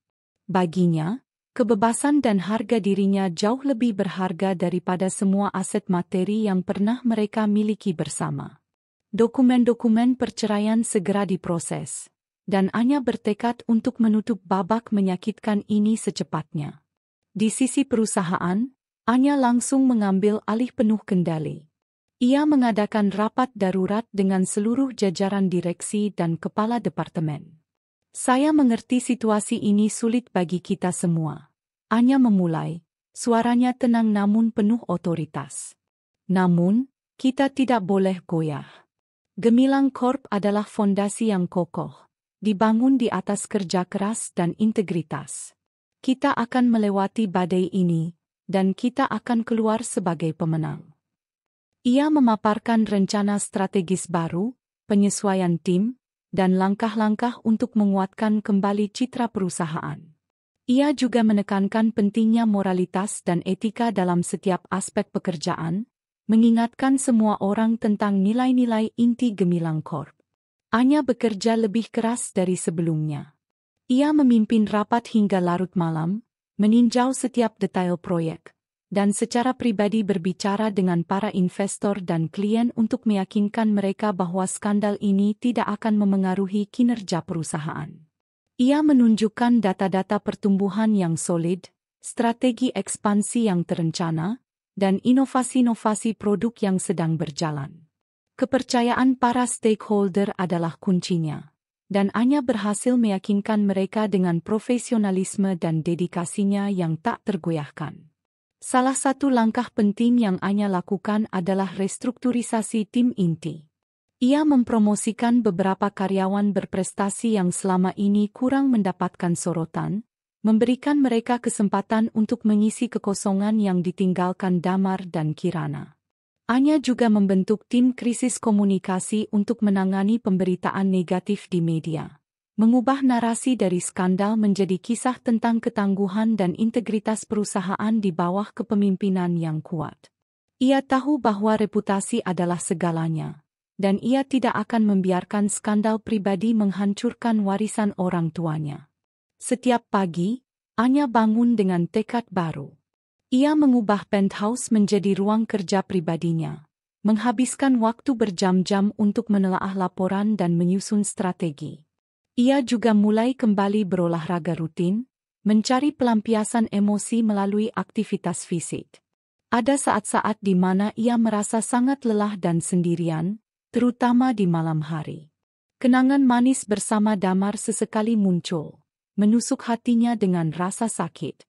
Namun, ia selalu mengingatkan dirinya sendiri tentang harga diri dan martabatnya. Ia tidak akan membiarkan dirinya tenggelam dalam kesedihan. Ia akan bangkit. Pemberitaan tentang perceraiannya dengan Damar akhirnya resmi. Majalah-majalah berita dan portal daring memberitakan perpisahan pasangan yang dulunya dianggap ideal itu. Banyak yang berspekulasi, namun Anya memilih untuk tetap diam. Ia hanya mengeluarkan pernyataan singkat melalui pengacaranya yang menegaskan bahwa perceraian terjadi karena perbedaan prinsip yang tidak dapat diperbaiki. Ia tidak mencari simpati, ia mencari kebebasan. Secara perlahan namun pasti, Gemilang Corp mulai pulih. Strategi Anya terbukti efektif. Proyek-proyek baru berjalan lancar, dan kepercayaan pasar kembali pulih. Anya menerima banyak tawaran wawancara, dan ia menggunakan setiap kesempatan untuk memaparkan visinya, menunjukkan bahwa Gemilang Corp lebih besar dari sekadar skandal. Ia tidak lagi disebut sebagai istri Damar atau wanita yang diselingkuhi, melainkan sebagai Anya, CEO Gemilang Corp, pemimpin yang kuat dan inspiratif. Dimulainya babak baru ini memang terasa berat, penuh dengan tantangan dan rasa sakit. Namun, Anya tahu ia telah membuat keputusan yang benar. Ia telah memilih untuk bangkit dari kehancuran, mengubah kepedihan menjadi kekuatan. Ia berjalan sendirian di jalan yang baru ini, namun ia tidak lagi merasa kesepian.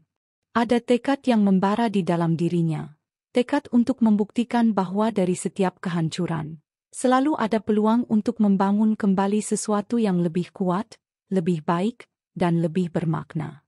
Ini adalah permulaan dari transformasinya, dari seorang istri yang terluka menjadi pemimpin yang tak terkalahkan. Sementara Anya sibuk membangun kembali kerajaannya, kehidupan Damar dan Kirana berubah drastis menjadi jurang kemiskinan dan kesengsaraan. Setelah dipecat dari Gemilang Corp, pintu-pintu kesempatan seolah tertutup rapat di hadapan mereka. Reputasi Damar hancur lebur.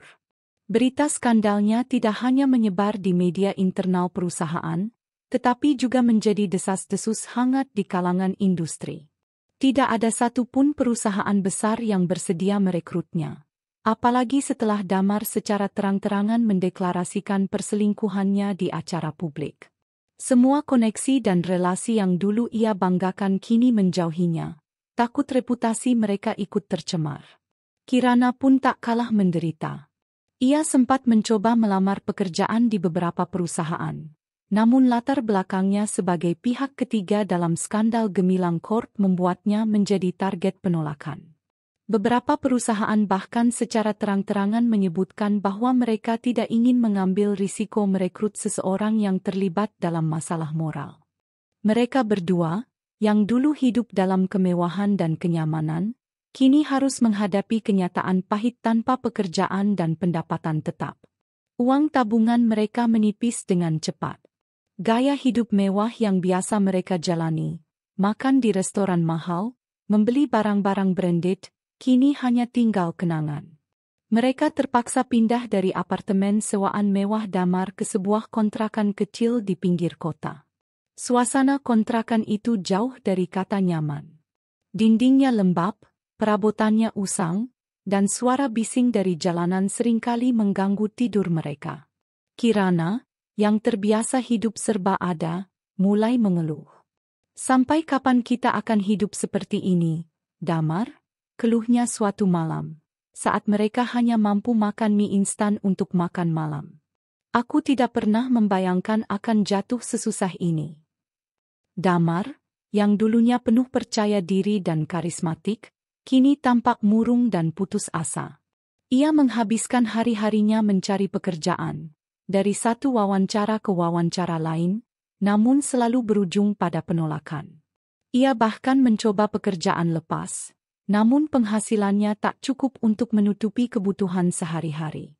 Hubungan mereka, yang dulu tampak begitu bergairah, mulai retak di bawah tekanan finansial dan stres. Pertengkaran seringkali terjadi, dipicu oleh hal-hal sepele seperti tagihan listrik yang menunggak atau persediaan makanan yang menipis. Ini semua salahmu, Damar. Kirana seringkali menyalahkan. Seandainya kau tidak mengumumkan itu di depan umum. Seandainya kau lebih berhati-hati, kita tidak akan semenderita ini. Damar akan membalas dengan nada frustrasi. Apa yang bisa kulakukan lagi, Kirana? Aku sudah mencoba segalanya. Semua orang membenciku. Mereka melihatku seperti monster. Di tengah pertengkaran itu, mereka mulai menyadari konsekuensi perbuatan mereka. Cinta yang dulu mereka klaim begitu kuat, kini terasa rapuh di hadapan kenyataan hidup yang keras. Gairah yang dulunya membara, perlahan-lahan padam digantikan oleh keputusasaan dan rasa saling menyalahkan. Kirana mulai melihat sisi lain dari Damar yang belum pernah ia lihat. Sisi yang rapuh, yang mudah menyerah, dan yang tidak bisa menyelesaikan masalah. Damar pun mulai melihat Kirana sebagai wanita yang manja dan hanya mementingkan diri sendiri. Sementara Damar dan Kirana terjerembab dalam kemiskinan, Anya menghadapi tantangan yang berbeda. Meskipun perusahaan mulai stabil, ia masih harus bekerja ekstra keras untuk membersihkan namanya dan nama gemilang Corp dari noda skandal. Ia menghadapi tekanan dari dewan direksi yang menuntut stabilitas, dari karyawan yang membutuhkan kepastian, dan dari pasar yang masih mengamati setiap langkahnya.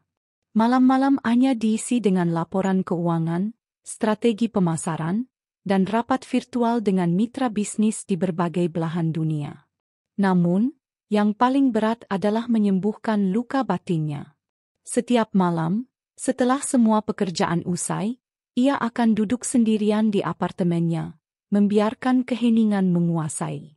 Ada saat-saat di mana kesedihan menyergap, ia merindukan Damar yang dulu, Damar yang ia kenal dan cintai. Ia merindukan kehangatan yang dulu mereka bagi, impian yang dulu mereka ukir.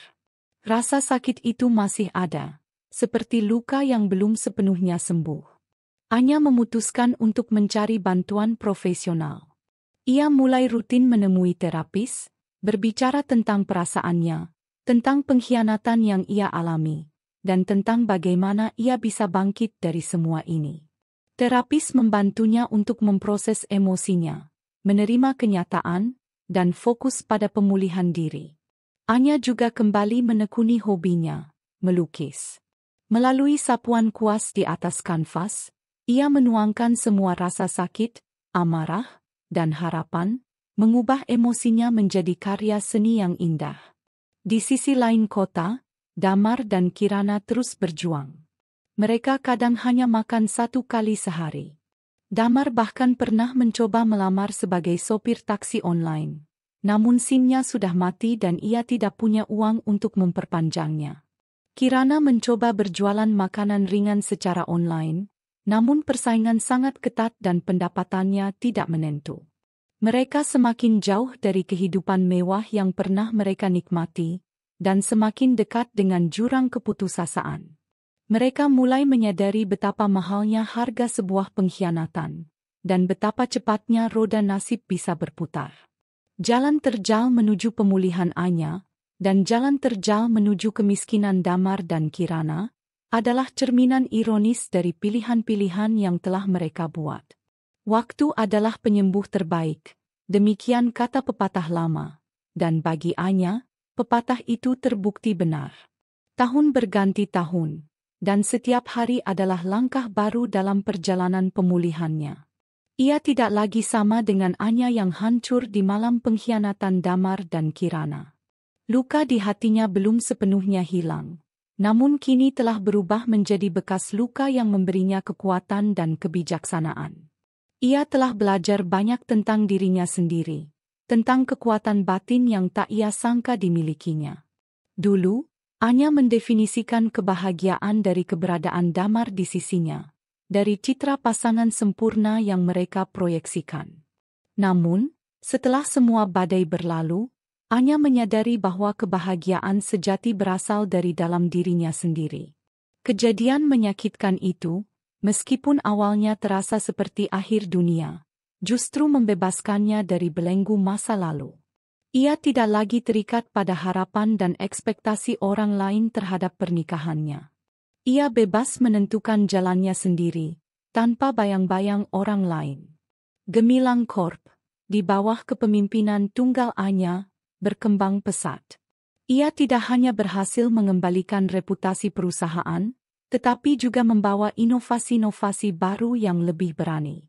Tanpa Damar, Anya menemukan bahwa ia memiliki kebebasan penuh untuk mengeksplorasi ide-ide yang mungkin dulu terhambat oleh diskusi atau kompromi. Ia memimpin Gemilang Corp memasuki pasar teknologi ramah lingkungan. Sebuah langkah berani yang terbukti sangat sukses dan memberikan dampak positif yang besar. Keuntungan perusahaan melonjak, dan Gemilang Corp kembali menjadi primadona di pasar saham. Nama Anya kini berdiri sendiri sebagai ikon bisnis, seorang CEO wanita yang tangguh, cerdas, dan inspiratif. Kini, ia menghabiskan waktu luangnya dengan lebih bermakna.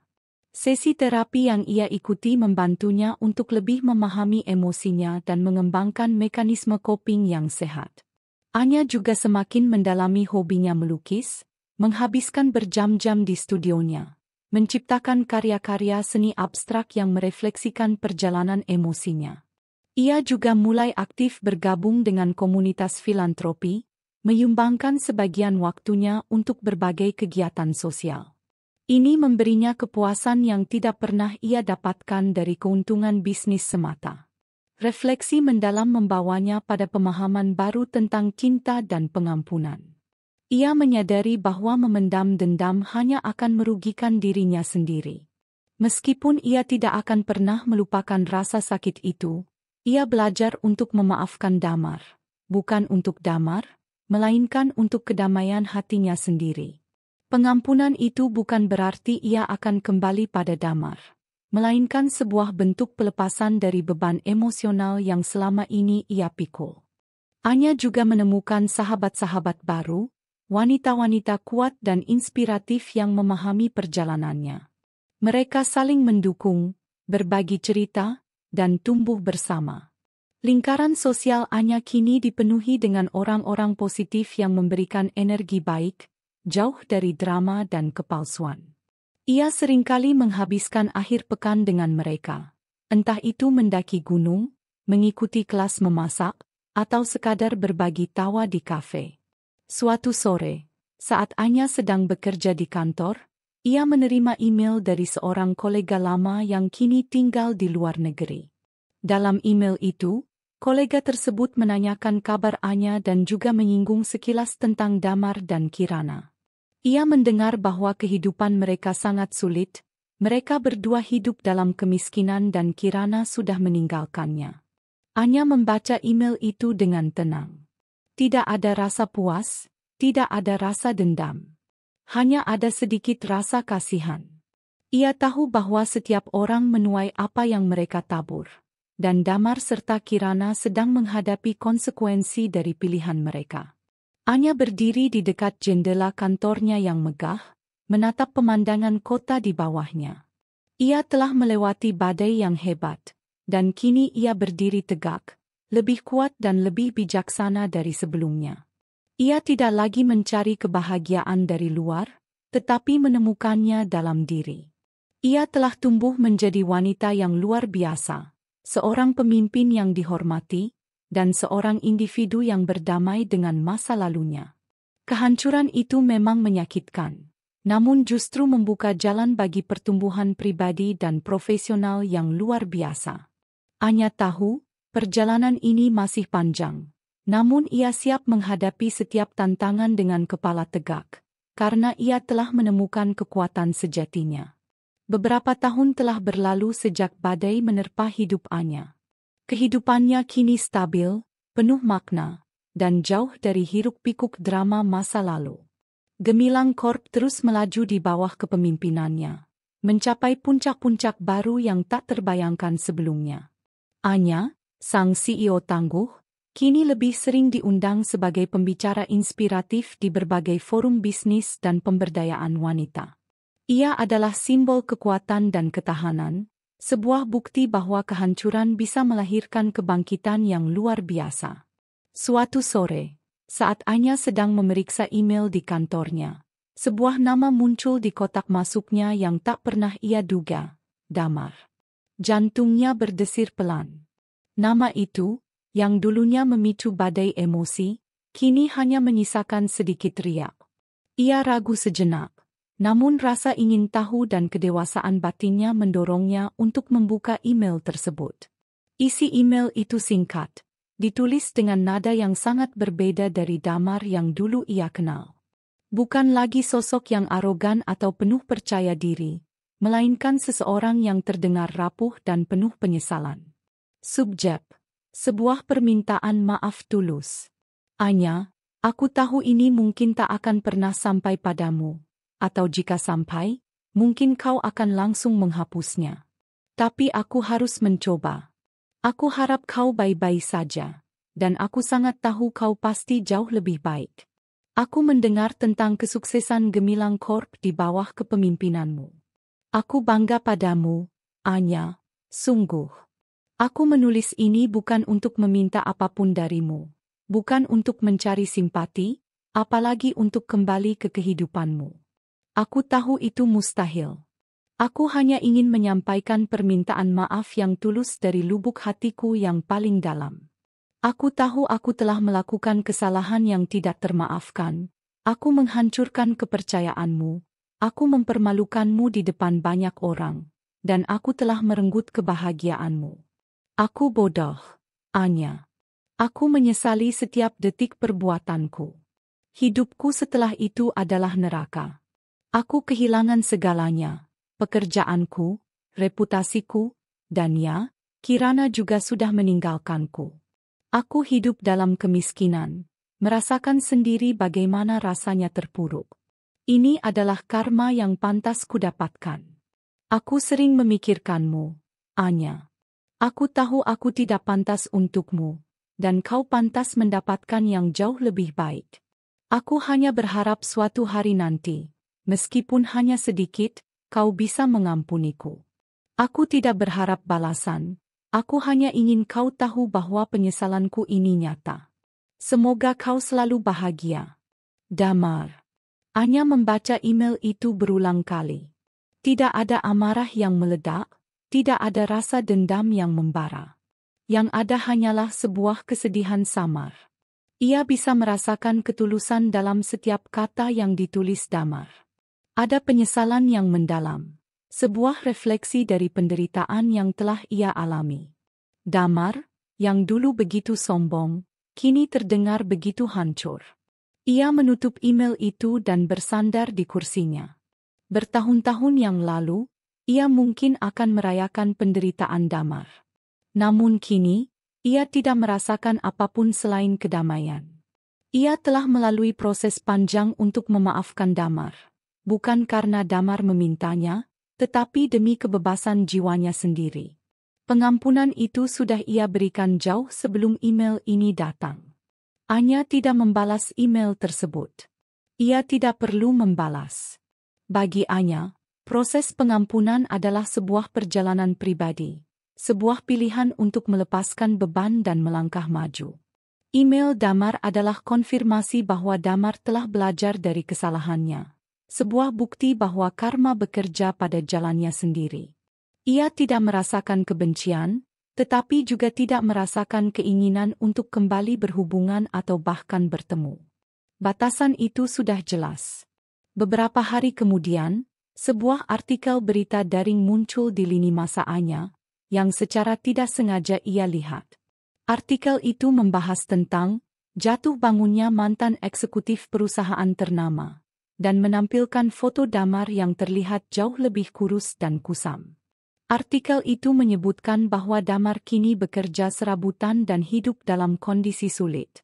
Anya membaca sekilas, tidak ada kegembiraan atau kepuasan dalam dirinya. Hanya sebuah kesadaran bahwa hidup telah mengajarkan pelajaran berharga kepada Damar. Anya memilih untuk tidak menyoroti kisah Damar. Ia fokus pada kehidupannya sendiri, pada Gemilang Corp, dan pada impian mulianya yang lain. Ia telah memaafkan, namun tidak berarti ia melupakan atau membuka kembali pintu yang sudah tertutup rapat. Ia telah menemukan kedamaian, dan itu adalah hadiah terbesar dari perjalanan panjangnya. Sebuah kesempatan kedua untuk Damar. Mungkin, tetapi bukan kesempatan kedua dengan Anya. Setelah menemukan kedamaian batin dan sukses besar dalam karirnya, Anya tidak pernah melupakan janji dan mimpinya yang telah lama tersimpan, membangun panti asuhan. Ini adalah visi yang ia dan Damar pernah ukir bersama. Namun kini, Anya bertekad untuk mewujudkannya sendiri, bukan sebagai bentuk balas dendam atau pembuktian diri, melainkan sebagai ekspresi tulus dari kebaikan hatinya dan rasa syukur atas segala yang telah ia lalui. Ia melihatnya sebagai warisan sejati, sesuatu yang jauh lebih berharga daripada kekayaan materi. Dengan keuntungan besar dari Gemilang Corp yang terus melonjak, Anya mulai merealisasikan impian tersebut. Ia membeli sebidang tanah luas di pinggir kota yang asri, jauh dari kebisingan, namun tetap mudah dijangkau. Tempat itu dikelilingi pepohonan rindang dan taman yang luas, sebuah lingkungan yang sempurna untuk tumbuh kembang anak-anak. Proyek pembangunan panti asuhan bukan hanya sekadar mendirikan bangunan, tetapi juga merancang sebuah ekosistem yang mendukung. Ia melibatkan arsitek terbaik untuk mendesain bangunan yang modern, nyaman, dan ramah anak. Ada ruang belajar yang dilengkapi teknologi mutakhir, perpustakaan dengan koleksi buku beragam, studio seni, ruang musik, lapangan olahraga, bahkan area perkebunan kecil untuk mengajarkan anak-anak tentang alam. Anya secara pribadi mengawasi setiap detail pembangunan. Ia mengunjungi lokasi setiap minggu, memastikan setiap pondasi, setiap dinding, setiap ruangan dibangun dengan cinta dan kualitas terbaik. Ia menamai panti asuhan itu Harapan Gemilang, sebuah nama yang mencerminkan semangat dan visinya untuk memberikan masa depan yang cerah bagi anak-anak yang kurang beruntung. Setiap anak berhak mendapatkan kesempatan kedua, kata Anya kepada timnya, matanya berbinar. Kita akan memastikan tempat ini menjadi rumah sejati bagi mereka, bukan sekadar penampungan. Lebih dari sekadar bangunan, Anya juga memikirkan aspek pendidikan dan pengembangan karakter. Ia merekrut guru-guru dan pengasuh yang berdedikasi, dengan latar belakang pendidikan yang kuat dan hati yang penuh kasih. Kurikulum yang diterapkan tidak hanya fokus pada mata pelajaran akademis, tetapi juga pada pengembangan keterampilan hidup, nilai-nilai moral, dan kreativitas. Ada program konseling, mentoring dari para profesional, dan kegiatan ekstrakurikuler yang beragam, mulai dari robotika hingga tari tradisional. Anya percaya bahwa pendidikan holistik adalah kunci untuk membentuk generasi penerus yang cerdas, berkarakter, dan siap menghadapi tantangan dunia. Tidak hanya mengucurkan dana, Anya juga secara aktif terlibat dalam kegiatan panti asuhan. Ia sering meluangkan waktu di sana, bercengkerama dengan anak-anak, mendengarkan cerita mereka, dan memberikan motivasi. Ia seringkali membacakan dongeng sebelum tidur, mengajari mereka melukis, atau sekadar menemani mereka bermain di taman. Kehadirannya memberikan kehangatan dan rasa aman bagi anak-anak. Ia menjadi sosok inspiratif bagi mereka. Seorang Bunda Anya yang peduli dan penuh kasih. Selain panti asuhan, Anya juga memperluas kegiatan sosial Gemilang Corp. Ia meluncurkan program beasiswa penuh bagi siswa berprestasi dari keluarga kurang mampu, serta program inkubator bisnis untuk mendukung wirausahawan muda. Ia bekerja sama dengan berbagai lembaga nirlaba dan pemerintah untuk menciptakan dampak sosial yang lebih luas. Melalui yayasan yang ia dirikan, Yayasan Harapan Gemilang, ia mendedikasikan sebagian besar keuntungannya untuk berbagai inisiatif sosial, dari penyediaan air bersih di daerah terpencil hingga pembangunan pusat komunitas. Bagi Anya, kesuksesan sejati bukan lagi diukur dari berapa banyak kekayaan yang ia kumpulkan, melainkan dari berapa banyak kehidupan yang bisa ia sentuh dan ubah menjadi lebih baik. Ia telah menemukan makna hidup yang lebih dalam, sebuah tujuan yang melampaui ambisi pribadi. Setiap senyum anak-anak di panti asuhan, setiap kisah sukses dari para penerima beasiswa, adalah kebahagiaan yang tak ternilai harganya. Ia telah berhasil mengubah luka dan rasa sakit menjadi sumber inspirasi, menciptakan warisan kebaikan yang akan abadi, jauh melampaui keberadaan dirinya sendiri. Hidupnya kini adalah cerminan sejati dari sebuah rumah tangga yang inspiratif, di mana kegagalan cinta tidak mematikan semangat, justru membakar api kemanusiaan yang lebih besar. Senja yang memerah memenuhi langit, memancarkan kehangatan terakhir sebelum malam menyapa. Dari balkon panti asuhan Harapan Gemilang yang megah, Anya menatap pemandangan indah di depannya dengan senyum damai. Beberapa anak-anak masih bermain di taman yang hijau. Tawa riang mereka terdengar merdu di antara kicauan burung. Di pelukan Anya, ada seorang balita perempuan yang ia panggil Lia, salah satu anak termuda di panti asuhan, yang terlelap pulas setelah seharian bermain. Rasanya begitu penuh, begitu lengkap. Anya telah mencapai puncak kesuksesan yang sesungguhnya. Gemilang Corp kini menjadi perusahaan multinasional yang disegani, bukan hanya karena keuntungan finansialnya, tetapi juga karena jejak filantropi yang kuat.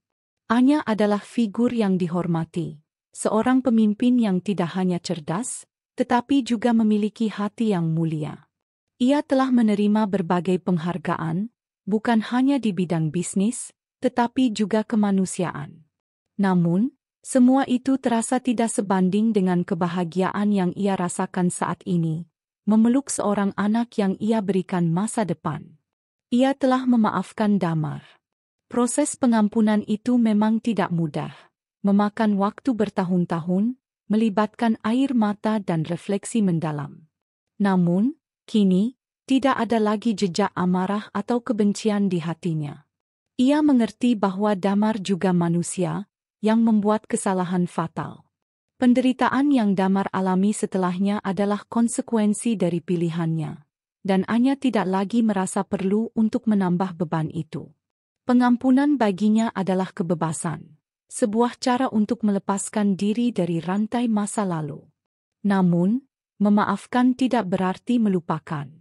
Anya tidak akan pernah melupakan pelajaran berharga yang ia dapatkan, tentang pentingnya integritas, tentang kekuatan diri, dan tentang bagaimana ia mampu bangkit dari kehancuran. Anya tidak pernah menikah lagi. Ia tidak menutup diri dari kemungkinan cinta, tetapi ia tidak mencarinya. Hidupnya sudah terisi penuh dengan makna. Anak-anak di panti asuhan adalah keluarganya. Warisan kebaikan yang ia ciptakan adalah cintanya yang abadi. Ia telah menemukan kebahagiaan sejati dalam memberi, dalam membangun, dan dalam menjadi cahaya bagi mereka yang membutuhkan. Ia menghabiskan hari-harinya memimpin perusahaan, merancang strategi baru untuk yayasannya, dan yang paling penting, menghabiskan waktu berkualitas dengan anak-anak Harapan Gemilang. Mereka adalah alasan ia terus tersenyum, alasan ia terus berjuang. Senja itu, ia memejamkan mata, membiarkan angin membelai wajahnya. Ia mengingat kembali perjalanan panjangnya, dari kebahagiaan yang sempurna, kehancuran yang tak terduga, perjuangan yang berat, hingga akhirnya menemukan kedamaian dan makna sejati. Ia telah melewati segalanya dan keluar sebagai pemenang. Ia tidak lagi terbebani oleh masa lalu atau bayangan yang pernah menghantuinya. Yang ada hanyalah rasa syukur yang melimpah dan optimisme untuk hari esok. Di sekelilingnya, ada banyak orang yang ia sentuh hidupnya. Karyawan Gemilang Corp yang setia, anak-anak harapan Gemilang yang memanggilnya bunda, para mitra sosial yang menghargainya. Ia bukan lagi sekadar CEO, ia adalah inspirasi. Kisah Anya, dari seorang istri yang diselingkuhi menjadi pemimpin bisnis dan filantropis ulung, menjadi bukti nyata bahwa dari kehancuran bisa tumbuh kekuatan, kebijaksanaan, dan kebaikan yang abadi. Ia memilih untuk melangkah maju dengan hati yang lapang, membangun warisan yang lebih besar dari sekadar kekayaan, warisan yang akan dikenang sepanjang masa. Senja itu, Anya tersenyum, damai dan seutuhnya bahagia, karena ia telah menemukan arti sejati dari kehidupan yang bermakna.